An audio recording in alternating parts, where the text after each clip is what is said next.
And we know that you've had a rough few years. And we know that you tried to take your life or you thought about it. And if you're going to pass, we want to know that you would know what eternal life is. And so the interesting thing is they prayed with me and led me to the Lord. Tulsa Talks is the podcast that is inspiring people to have everyday meaningful conversations to gain perspective and help the world.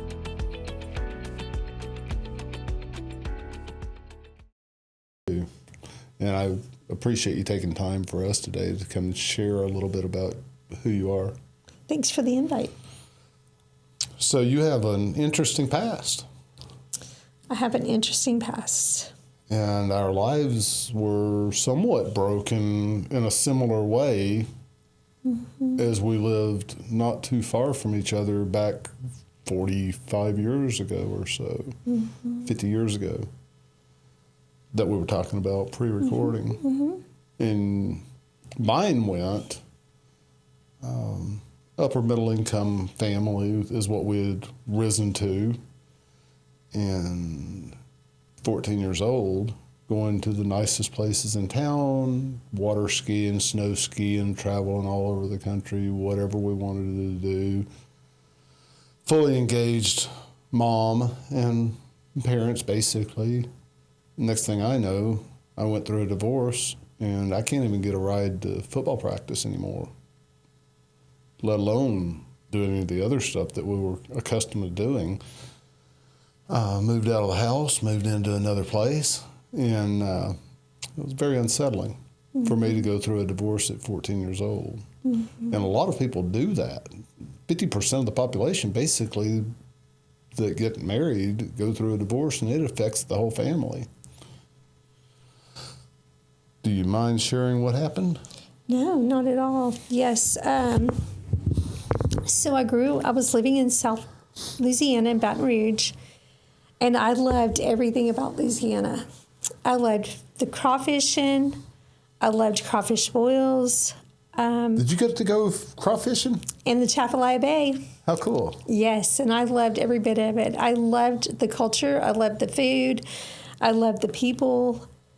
I had a great life in South Louisiana, and I felt good about my life. We didn't do a lot, but I didn't miss anything because I rode my bike through the neighborhoods. I took care of the elderly people, always stopping to check on the elderly people in my neighborhood. And I was just a kind-hearted, happy little girl living life. And then one Sunday evening at 6 p.m., my dad came to our house with his girlfriend, our 19-year-old babysitter, to tell us that he was in love with her and he was leaving us. It was very traumatic.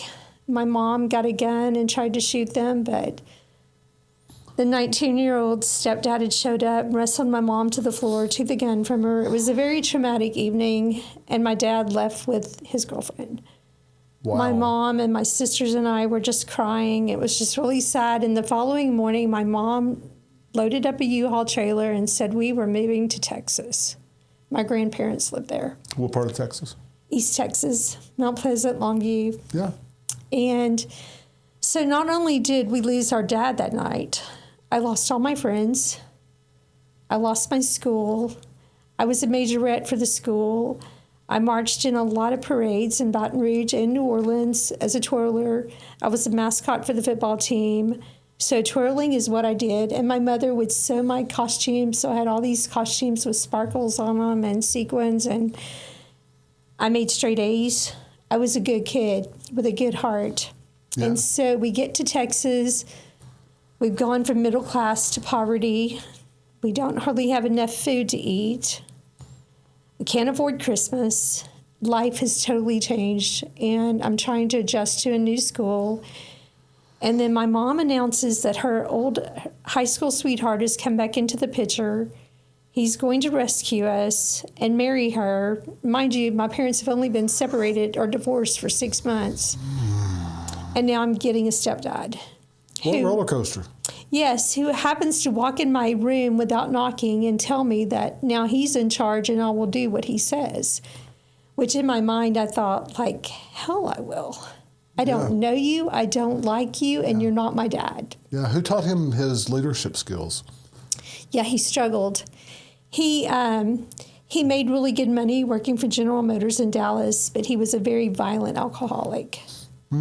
So now we get to live through hell, not knowing what every day is going to bring, because it depends on how much money he's won gambling or how much he's had to drink is decided the temperament in our home.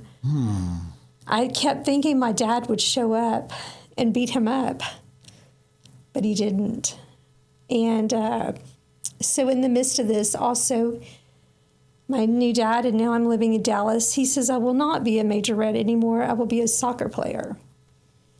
Because twirling was for sissies, and I was going to be a soccer player. Wow. I hated soccer, and it wasn't that anything was wrong with soccer. I was a twirler. Yeah, it wasn't your thing. It wasn't my thing. He tried to put a round peg into a square hole, and in a controlling way. Yes, and all it took was getting hit in the face with the ball a couple of times, and I wanted nothing to do with that sport. Sure. But my younger sister, she was thriving in soccer. My neighborhood was thriving in soccer, and we had a really great soccer team. But I was the worst on the team because it wasn't my thing. Yeah. But my team made it to the state playoffs, and we were in the championship playoffs in Dallas, and I'm laying by the trash can sick, nerves, crying, throwing up, sick. And my soccer coach said, I'm going to give you this little pill, and it's going to help your stomach. Okay. Okay. I mean, he's the authority. It's okay, right? You trusted him. He had a reasonable reputation. Yeah, I thought everything would just be fine, and I didn't know what pills were. Sure. I'd never had a pill in my life. If somebody gave me a pill at that time for being upset, I would think, no more than just a Tylenol, surely. Yeah, I didn't even or maybe ask something what kind for an of pill it upset was. stomach or something. You know, that would be the furthest thing from my mind for an adult to give a child something that was, what was it? Valium. Ooh-wee. Yes, and so a little yellow pill, 5 milligram Valium, and I thought it was going to help the nausea, and it did. Within 15 to 20 minutes, I got up and said, put me in, coach, and I kicked butt. I scored 3 scores. You couldn't even stop me. It gave me courage. It gave me power. It gave me everything I had lost. I got it back. The worst thing that could happen. Yes, because what happened in that situation is in my mind, I thought, that's my answer. If I take this pill every day, I'll be okay. I had never heard of addiction. I didn't even know my stepdad was an alcoholic. I just knew he drank every day, and you didn't know how he was going to be responding, but no one ever said the word alcoholic. It just wasn't part of the vocabulary. Sure. But we're talking about 1973. It just wasn't in the vocabulary. Yeah. So everybody drank and smoked cigarettes back then. Yeah. And amazing how many people had Valium in their medicine cabinet. All my friends' parents had Valium in their medicine cabinet. All I had to do was just ask my friends, hey, bring me 10 of those. And so that's where addiction started. How old are you at this point? Close to 13. And I went from a straight A student to straight Fs. Doesn't seem like the little pill for courage and settling did so good. Yeah, I just got where I didn't care about nothing. I'm not doing that homework. I'm not doing that. I'm not doing anything. I'm just not doing anything. And how were you feeling overall? If I didn't feel good, I just took a pill. And how fast it changed. And then my mom, one night, was doing my laundry, and she found a note in my jeans about the pills. And she came in, and she's like, I want to see your report card right now. And then I convinced her that it was all a lie. Mom, you can't possibly believe that note that I sent to friends. Don't you know people exaggerate to people to make themselves look cooler? Do not worry. But she had her own problems. She's married to a violent alcoholic. She can't deal with me. And she really believes me that I had never lied to my mom, so why would I start lying today? So she had no idea it was a lie. And then she decided that we were going to leave Al and move back to East Texas. So we went from living in a nice Dallas neighborhood to living in some project apartments. She left her violent husband? Alcoholic. Mm-hmm. So now we're going through a second divorce within 5 years. Mm-hmm. But at least we got away from the monster. But moving into the projects, there were drugs everywhere. And so my addiction really spiraled out of control. And my mom realized I was in a place one day that she couldn't save me. And so she said to me to give me the ultimate opportunity. You cannot live in my home and be a drug addict. Tough love. By now I'm 15. You will either quit using drugs or you're going to have to move out. Yeah. And I was not going to part with my best friend. Yeah. My best friend were drugs. Yep. And I was dealing when I was 16, 17 years old. It was 18 years old to go to bars in Louisiana, which was only like 20 miles from where I was raised in Beaumont, just outside of Beaumont, Texas. And so I spent time with Dad for a few months of my junior high school year. And he said, either you stop going to Louisiana at 16 years old or you move out. I said, okay, I move out. Because I just went through a divorce 2 years before that, and I wasn't in a good place, and that was my way of releasing. Not that I did it every day, but it was something that was definitely at least enjoyable to a certain degree, or it was a distraction from what I was dealing with.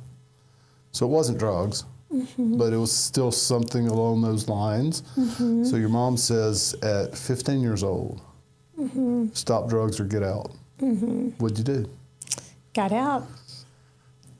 How'd that work out for you?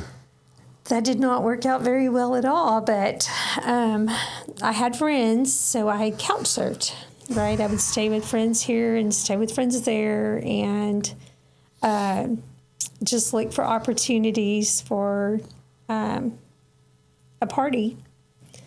And we would go over to Shreveport because, of course, we could get into Louisiana and drink. And most of the times when we went to the bars in Shreveport, no one ever asked for an ID. Mm-hmm. So no one cared that we were 16 years old coming into Shreveport to drink. Yeah, so kind of similar that our life's paths went mm-hmm. kind of in that same direction. Yes. And but life got pretty crazy for a while, and I ended up, one day I just thought, I was 16 years old, and I thought, I can't do this anymore. I'm going to go to my mom's house, and I'm going to take a bunch of pills, and I'm going to die. I'm going to commit suicide, and I'm going to punish my mom and dad, and I'm going to do it at my mom's house. So that was my plan, and I went to her house, and I took... That would have been a nice present for her, right? Yeah, I was getting even. Right? I'm just going to get even with y'all, and this is how it's going to end. And I remember taking 40 pills and just a mixture of pills. I took everything that I could get my hands on that day just to, and so as I was laying there waiting to die, waiting to pass out, I got scared, and I went and told her, I said, I've taken a bunch of pills, because I told her the truth. I was going to punish you and my dad for this, and I was just going to die. So she was really mad. She's like, cussing, get your butt in the car. Let's go to the hospital. So go to the hospital. What did you expect? What would a reasonably good mom do other than get your ass in the car? Let's get this stuff pumped out of you. You're being ridiculous. Yes, that's exactly how it was. She's, I wouldn't expect, I don't know. Out of the best Christian mom, I can't expect anything other than that. Let's go take care of this. Please don't die on me. Yes, and she was so mad at me. And I get it. She was so mad at me, like, why are you doing this? This is so ridiculous. But so they, pumped my stomach, put me in a psych ward. But when I was in the psych ward, these two men came to my room. They came and knocked on my door, and they said, can we come in? Well, one of the guys looked like, do you remember the cop show Chips? Eric Estrada? Oh, yeah. He was a stud, right? Mm-hmm. So one of these guys looked just like Eric Estrada. And I made the comment like, yeah, anything that looks as good as you, yes, you can come in my room. How did I get so lucky here? And they said, we came to tell you about Jesus Christ. Like, Jesus Christ? Yeah, I've used that term before. Jesus Christ, what are you doing? I said, what in the world are you coming to tell me about Jesus Christ for? And his one friend that they were with, they said, I work with your mom. And we know that you've had a rough few years. And we know that you tried to take your life, or you thought about it. And if you're going to pass, we want to know that you would know what eternal life is. And so the interesting thing is they prayed with me and led me to the Lord. And my life really changed that day.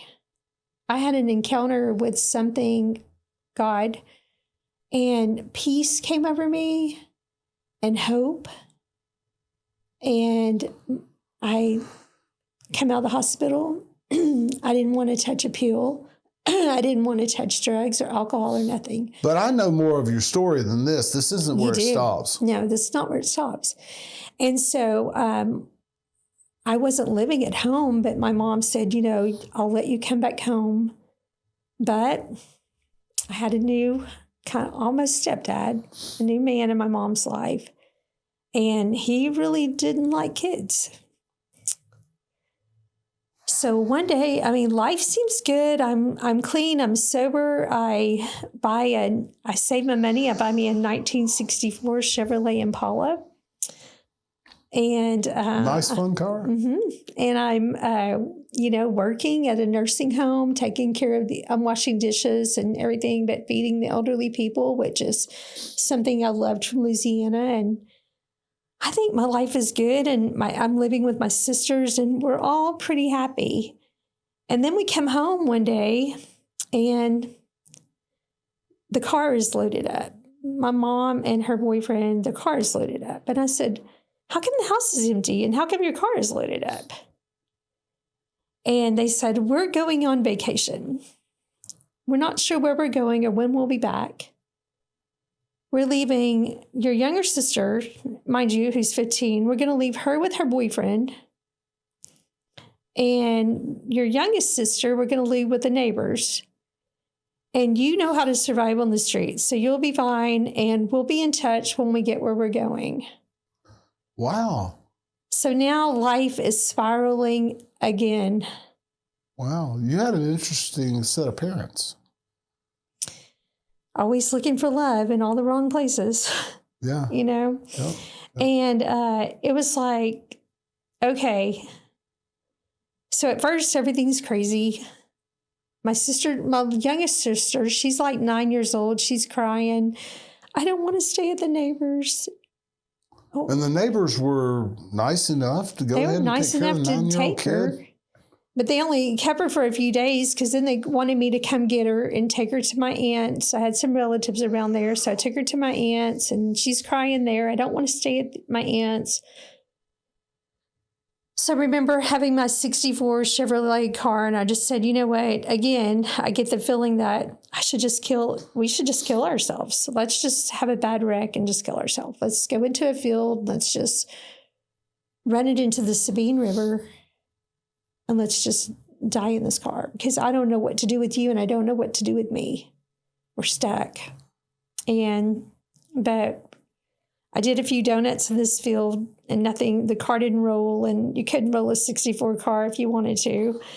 And I ended up having to take her back to my aunt's, and I said, I'll figure something out, and I'll come back to get you. And so I took off with friends, because I thought, well, I'll go back to the drug dealer. I'll go get with a drug dealer. I'll get enough money, and I'll go get my little sister. So that's what I did. I returned to the drugs, and I met a girl that night, and she was from Louisiana, and she said, hey, you want to go to New Iberia with me? I love New Iberia. I love South Louisiana. Of course I do. So I get in the car, and we head to New Iberia. And if my life couldn't get any worse, she says, I'm going to this party. You want to go to this party with me? Sure, I love parties. Well, it was in Baton Rouge, and it was with a different kind of crowd of people.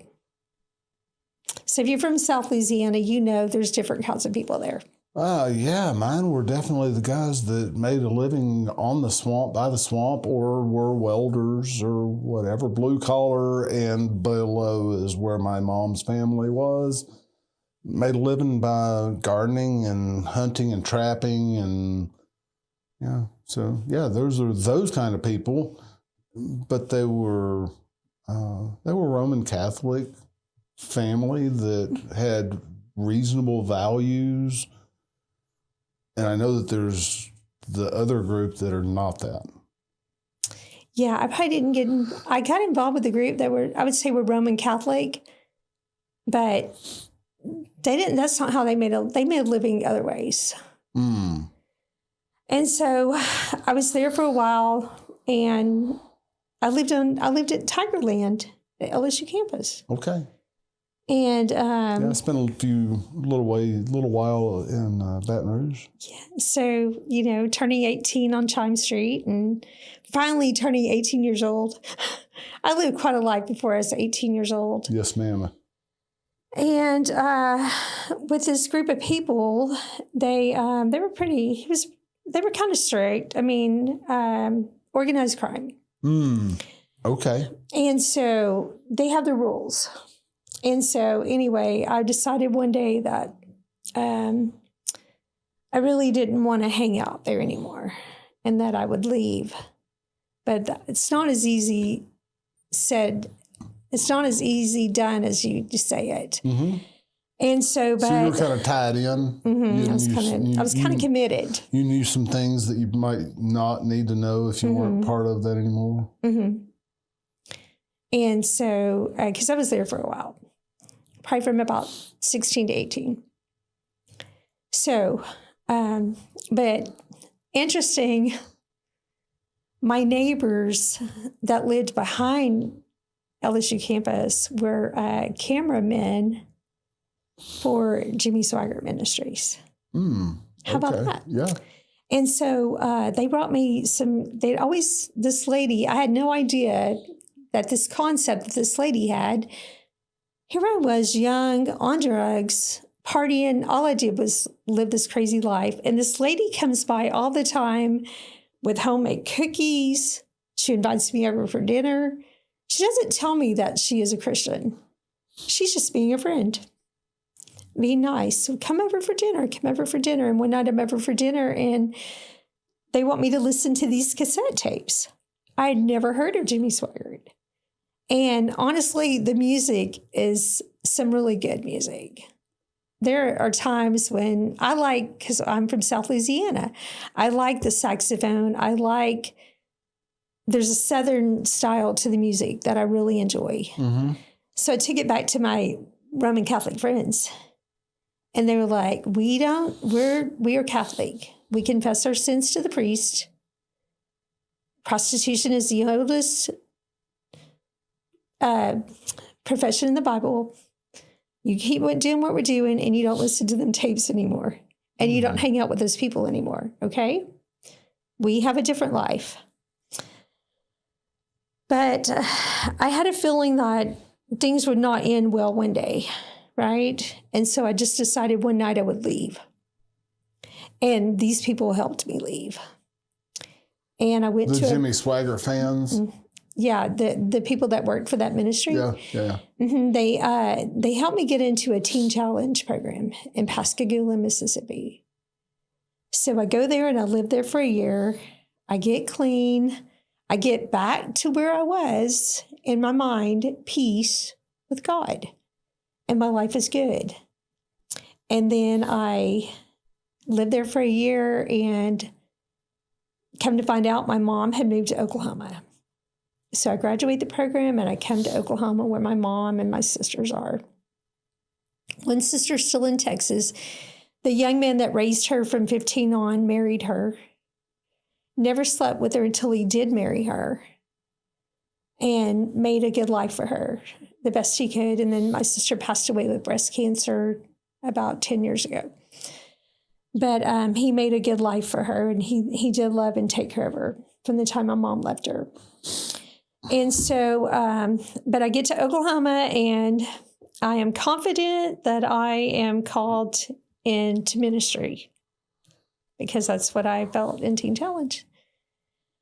And, but boy, did it take a long road to get there, because what happens is I meet a preacher's son, and I think this is what I'm called to do. And it's okay if he's not living the life of a preacher yet, but I can see him going in that direction if he just would make a few changes. But before he made the changes, I made the changes. And we started doing a few pills together. Yeah. And he can manage pills. I cannot manage pills. I get totally, completely out of control. I didn't stay on pills. I went to meth, and I end up screwing up my life. I have 3 children, and I totally ruined my life. And I end up in an Oklahoma prison. Yes. And with 3 children, who my daughter was 8 years old when I was going to prison, and she said to me, I can't even cry because I've cried so many times. Mom, don't leave me. And you've left me so many times, and you haven't been there, Mom. You didn't show up for Christmas. You didn't come for my birthdays. You never fixed my hair for school pictures. You never showed up, Mom. Yeah. We were kind of talking about, or I thought something about your mom a while ago. And now you're saying that you were not the best mom? I was a horrible mom. And I was like, I became the parent I didn't want to be. I always promised I would not abandon my kids for anything. And it happens, doesn't it? I became that parent, and I abandoned my kids for drugs. Yeah. And coming to that realization, like, I did the same thing I swore I would never do. Yeah. And so I decided in prison, you know what? My parents didn't come back. I had to chase my mom. I chased my mom to Oklahoma. My dad, you know the story about my dad. My dad didn't come back for a long time. And so I thought, I'm going back. I'm going to go back, and I'm going to be the mom that my kids deserve. Yeah. Make it right the best you can. I am. And I did. I got out of prison. I moved to Tulsa, where I didn't know anybody except people who did prison ministry. And I got involved with a ministry called Stand in the Gap. And these people began to mentor me and teach me how to live in the world long-term without drugs. So now I've got like 24 years in recovery. And I don't play with it. I take it very seriously. And but during that time, I fought really hard to get my children back. I got a GED, and I went to college. I have a bachelor degree in social work, and just really focused on building a life for me and my kids. And in doing that, I met a Christian man, and we met at Celebrate Recovery at Asbury. And my husband was there because he was a workaholic, And it had really cost him 2 marriages. And he had a lot of shame on him. He had been in a church, and some churches, don't let you be a leader if you've had a divorce. And there's a lot of shame that goes on it. Yeah, yeah. I know a denomination, I don't know if they're still that way, but they wouldn't let you be a member of the church, let alone a leader of it. Yeah. Some are just very strict on the divorce policy, and he had so much shame. But I was very fortunate because I was actually able to catch his eye, and he caught my eye, because at first he didn't have my eye for like 4 years. I didn't even like him. I kept thinking, why is he even at our church? He's from Claremore, Oklahoma. And a bunch of my girlfriends were trying to date him, and they were crying over him because he wasn't ready to get married. But he was trying to heal his own life, so 4 years passed, and anyway, God brought us together, and we ended up getting married, and I moved to the small town called Claremore and started building a home. And one day, it took a while for my children to trust me. I wanted them back, but they wanted nothing to do with me. It happens, but you had to continue doing life the right way. I had to just show that I was going to be consistently clean, consistently honest, consistently faithful in my walk, and that they could trust me. It took a while so that they could trust me. Now we're very close. But in doing that, one day they were at my house with mine and my husband, and my husband was grilling, and my children were playing in the pool. And my husband said to me that day, he said, "You have a dream inside you." And I thought, there is no way there is a dream inside me. Addicts don't dream. They only survive. And all I wanted was my kids back. I have my kids back. I have you. You like to cook. I have a nice job. I have a beautiful home.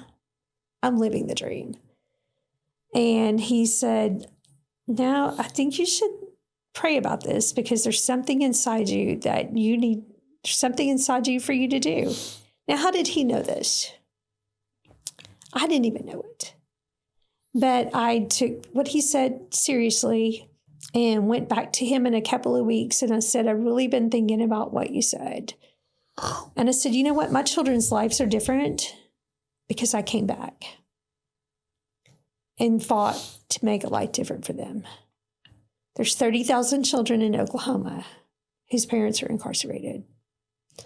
And 7 out of 10 of those kids, which you told me earlier is 21,000, are going to follow in their parents' footsteps without an intervention. And I need to be part of the intervention.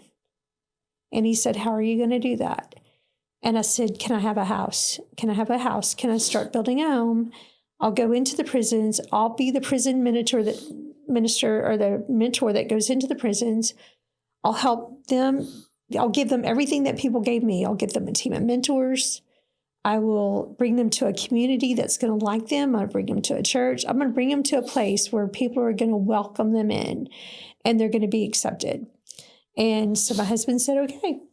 And so we did. We went and got this house, and we had it up and going for about 4 years. And I went to my husband 4 years later, and I said, "The one thing that's been really tough is getting these women a job. I've got a second dream." And he said, "You only get one. Your dreams are expensive." And I said, "No, I'm going to start a business. I want to start a coffee shop. She Brews Coffee Shop. And I want to hire the women. And I want people to come in and drink coffee and feel, when you get to drinking coffee with friends, you feel warm, you feel comfortable, you feel relaxed. You can drink coffee and just talk to people." And I said, when the people get to know the women that I get to serve like I do, they're going to see their hearts. They're going to see that they are good women, that life happened and here they landed.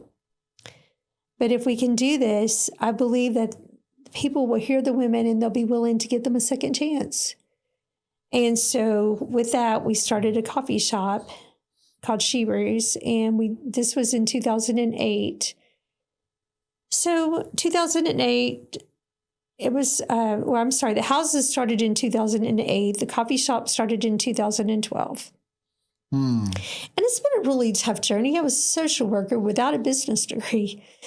So at times it was really hard, but sometimes it would be the hardest. And I would think, I can't do this.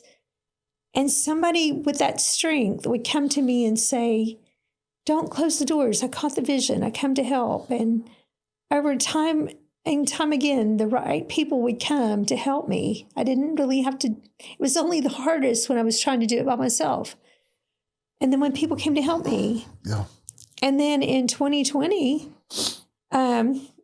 somebody came to me and they said, hey, there's a coffee shop that's selling out. And they're looking for someone to take it over. And they told me, they said there's a couple of Tulsa giants, coffee giants, because coffee is very competitive, a couple of giants, and they're wanting to come in and maybe take over the coffee shop. But they said, we shared your mission with them, and these people want to meet you. And so I met with them, and they said, we want Shebers to take this spot. I said, how much does it cost? They said $82,000. I was like, oh, I don't have that kind of money. I said, can I have a couple of weeks just to pray about this and talk to some friends about this? And they said, yes, so give me 2 weeks. This is in June of 2020, mind you. It's about time. It's about our birthday. And during that 2 weeks, in about 7 days, an anonymous donor contacted me from Tulsa. And they said, me and my wife want to be anonymous, but we catch your vision. We're wiring you $100,000. Go get this coffee shop. Didn't ask for it. Or did you ask for it? I didn't ask for it. No.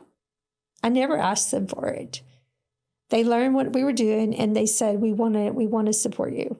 Go get this coffee shop. I said, well, what if I fail? What if you give me this much money and I fail with it?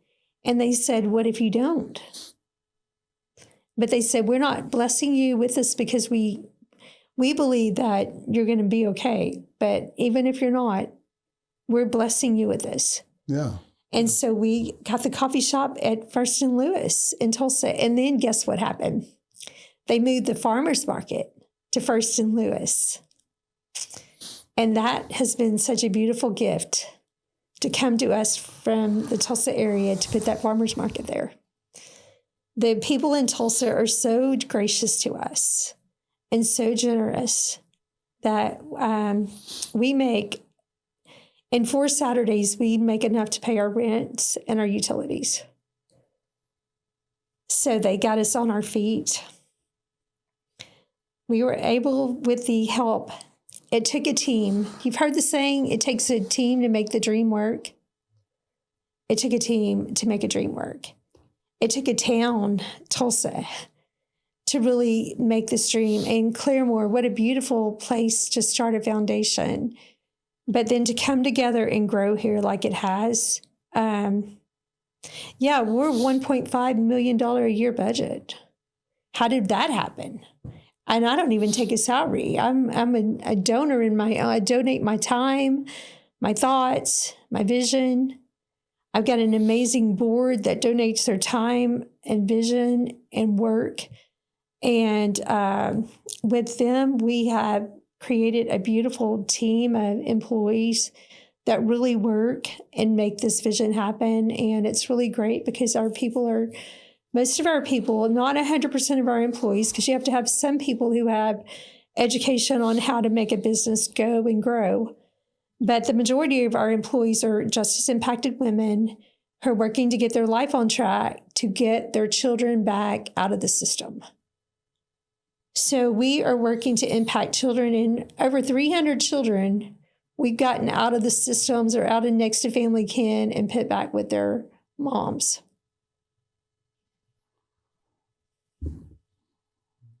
How many people do you typically have working with you? Right now, we have about 21 employees. And what are your hours? We are open. The Tulsa location is open from 6:30 in the morning to 6:30 in the evening. And then the Claremore... How many days a week? 6. We close on Sundays.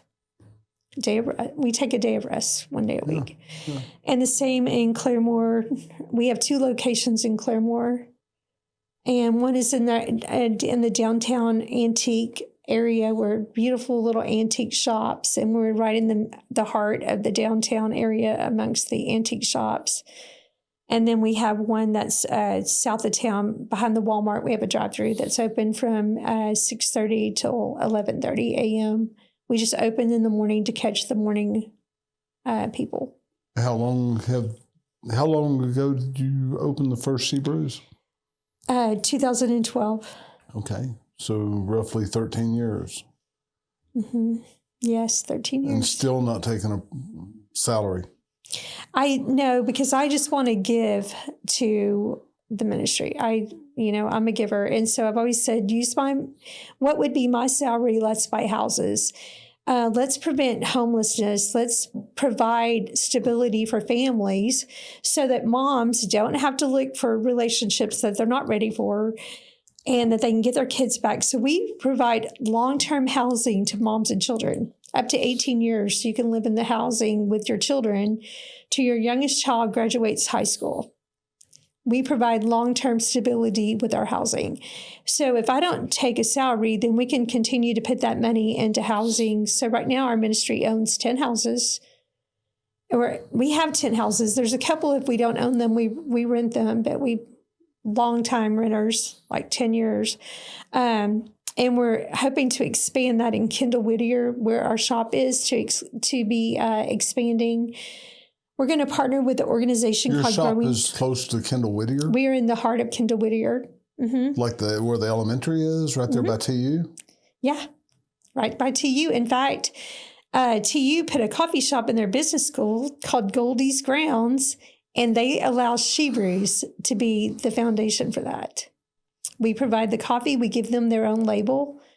That's one thing we do. Oh, our coffee, we bring coffee from around the world. We partner with so many plantations around the world. We look for female-ran plantations, and we partner with them, and we bring in beans from Kenya, from Ethiopia, from Rwanda, from Colombia, from Nicaragua. We bring in coffee from all over the world.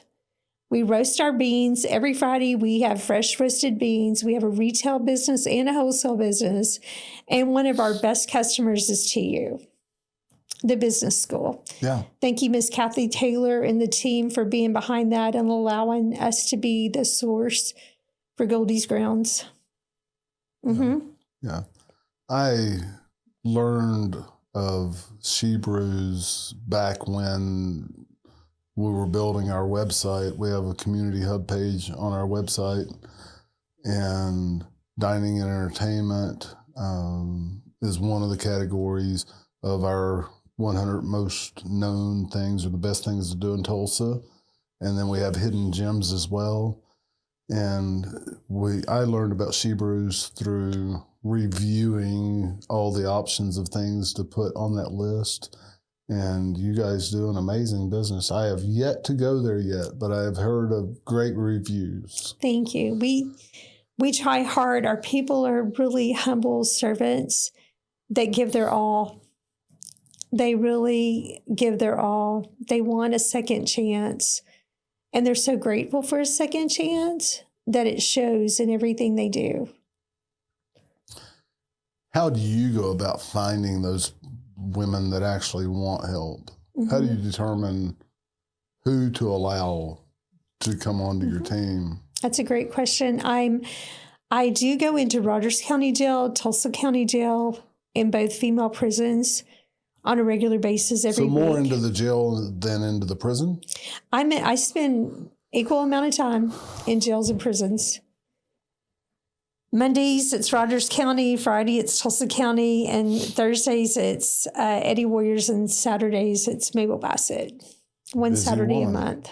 Busy woman. And there, though, I know the people I'm coming out of the prison. I know a lot of the people that are in prison, and I'm looking for people in prison. I tell them, if you're following the rules in prison, then I can trust that you're going to follow the rules in society. And those are really, I'm looking for people who want a hand up, not a handout, right? You want a hand up? Come with me. We'll house you. We'll provide you safe housing. We'll employ you. And if you've got children, we'll go get your kids. And I do a lot of advocacy in the courts. I do a lot of advocacy at the Capitol. I'm an advocate. I have been called a pit bull. They say I'm relentless. What does that mean to be an advocate, a pit bull advocate? They say I'm relentless. Once I get a grip on something, I don't let go. But you know what? I think Oklahoma can look at and see, when you've been number one for 30 years for incarcerating women. Yeah, that's probably not wrong the best in your thing to be state. is number one in, right? Right. Now we're number 3. And you know what? And I was fortunate because I met Governor Stitt on the campaign trail and was able to talk to him about the need of criminal justice reform. He heard that. He has done more for criminal justice reform than any governor ever in the state of Oklahoma ever. How do you keep the citizens safe and not send everybody to prison? Sometimes maybe you can send them to treatment or you can give them to alternative courts, drug court, mental health court, veterans court. Not everybody has to go to prison, but prior to Governor Stitt, and this is no lie, especially rural Oklahoma, we were giving women 40-year sentences, 40 years for failing drug court. No lie. No lie. Delaware County, 40 years for failing drug court. Single mom, 4 kids, living in Jay, Oklahoma. You ever been to Jay, Oklahoma? What do you got there? A McDonald's for them to work at? It's rural. Mm-hmm. And you fail drug court and you give her 40 years. And so advocating, the mom did 3 years and we were able to get her out. But identifying some of these situations, it wasn't that your streets aren't any more dangerous today than they were. We were locking people up, especially women. One lady did 27 years. And she did 27 years. You know what she's guilty of? She got caught shoplifting 3 times. The last time was a Michael Kors purse. Yes, it was a $600 purse. Do you know how much we charge taxpayers for that $600 purse? $30,000 a year? $250,000 to lock her up. Yes, for 27 years. Finally, governor got in office and said, "You're kidding me. She's been in prison for 27 years for shoplifting a Michael Kors purse. What happened to her kids?" So she's $250,000 in prison. How much do you think it costs to put her 3 kids through DHS? At least as much. Yeah. $1 million over a $600 purse. It didn't balance out. And getting people to hear that and make changes. And so it's been good to be part of that change. I deserve to go to prison, okay? And I'm thankful I did. It changed my life. Yeah. But what is not good is to give excessive punishment when the punishment doesn't meet the crime. Mm-hmm. And yet you can rape women and get 6 years in prison, but fail drug court and you get 40 years. Where's your value? Where's the value in Oklahoma of a woman to do that to her? And so just to be a voice in that way has been kind of good, kind of a cool feeling. So then the governor appointed me to the board of directors for the Department of Corrections. And it's something I take very seriously and one of my biggest passions. And I do have to tell you that Department of Corrections, we changed our mission to be, we produce change. And that's where, we really are working really hard to turn this big ship around and change lives.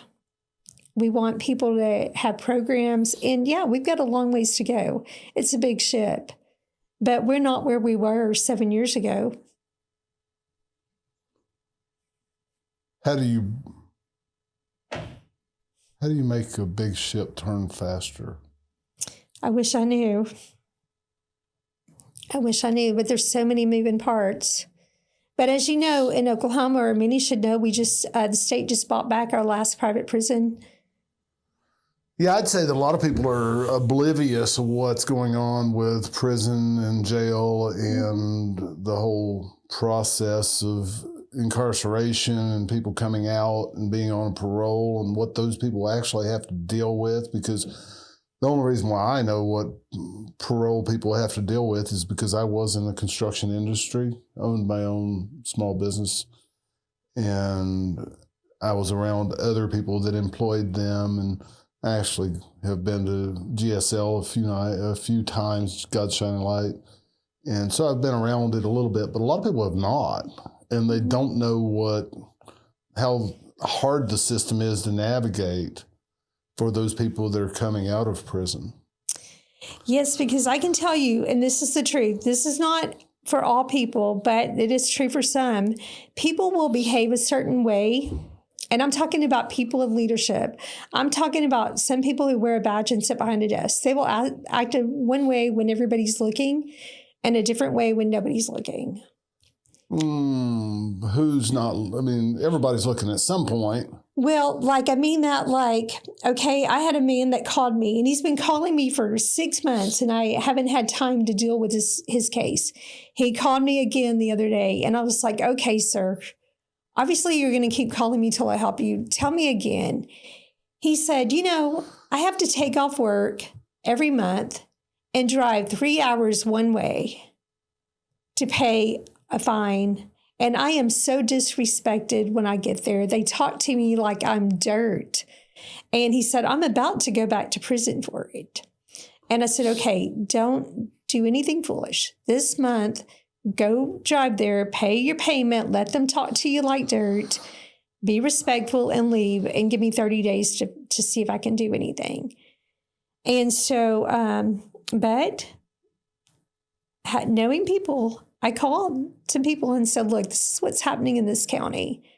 And the man called me in about 2 days, and he said, you were fast. He said, they called me and told me I didn't need to drive that 3 hours to make that payment.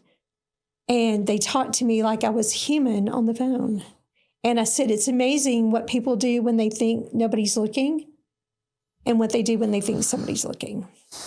And it's unfortunate, but I have been in offices, and this is the truth. I've been in offices where one day I'm sitting in the Tulsa probation office, and an officer walks out of the door and says to a client, starts dropping the F-bomb and everything else. She has no idea who I am. I start texting her superiors and saying, this is unprofessional and needs to change. People will act one way when they think nobody's looking, and another way when they think people are looking. When nobody important is looking, when they have authority and they can let whatever demons are in them come out onto those people that have to put up with what they have. Have to. Mm-hmm. If not, they get to go back to prison. Yes. Whenever I was on probation, and I went and reported one day here, and my officer put me in jail, said I didn't do all my time. I just started a brand new job, been on my brand new job 3 days, go to report, get arrested, get put in Tulsa County Jail, sat there for 7 days, get transported to Cherokee County, Tahlequah, just to get told 3 days later, after 10 days sitting in jail, we made a mistake. You're free to go. Do you know how good it feels to be in a position now when I look people in the eye and go, remember when you thought I would be nobody? Remember when you thought I was just another drug addict coming out of prison who wasn't going to make it? Well, you can't look at everybody through those lenses, because you never know who you're looking at today and what they're going to do with their life. You've got to treat people with dignity and respect, because, right, I have to treat you with respect or you're going to arrest me. And you get to talk to me and treat me any way you want. But one day I might just rise up and show you that I'm going to be somebody. And so it feels kind of good. And not that I'm anybody, I'm nobody. No, I get it. But you are in a place of authority to a certain degree in certain situations. And I know what it felt like to be the person coming out of prison to be treated badly. Sure, yeah. To be looked down upon, to be thought like you're never going to do anything with your life. I know people like you all the time. Well, no, you were wrong. Why would you treat anybody like that unless there was something wrong inside you? That's the only thing that I can understand is that, apparently the love of God is not flowing through them to those people. Mm-hmm. How do you have peace with that? But some people think that that's acceptable, but I know that your program here is about, finding peace. And, when you find peace, it makes you where you can let go of the people that hurt you. And yes, they say things that were sticks and stones may break your bones. And that saying, words will never hurt you. That's not true. Not true at all. Words will hurt you for a long time. People need to be seen, heard, and appreciated. All of us need love. We do. And we have to determine in ourselves, am I going to be a person that treats people differently? Or am I going to be a person that treats people kindly? And I have a goal in life to have a spirit of, I don't want to be bitter. I want to be better. I want to be kind, and I want to be caring, and I just want to be a good person. And I haven't always been a good person. But today I feel like I am a good person, and I've got lots of room to get better, but I'm working on that. Yeah, we've got a couple of sayings, and one of them is equipped to love. You've been equipped to love through those challenges that you've experienced. Not only did you have your tragedy, but you also have your triumph now, to a certain degree at least. Mm-hmm. And you are a great inspiration. When we did that review for our website and try and find specific things of interest to do in Tulsa, you stuck out. And I'm glad that you're here. Thank you. And a little bit humbled that you would take time for us. Mm-hmm. So thank you very much for coming. Thanks for the invite. Thank you. We are here to help you discover or develop your passions, how you can use them, and why you exist. How can we help you help others better?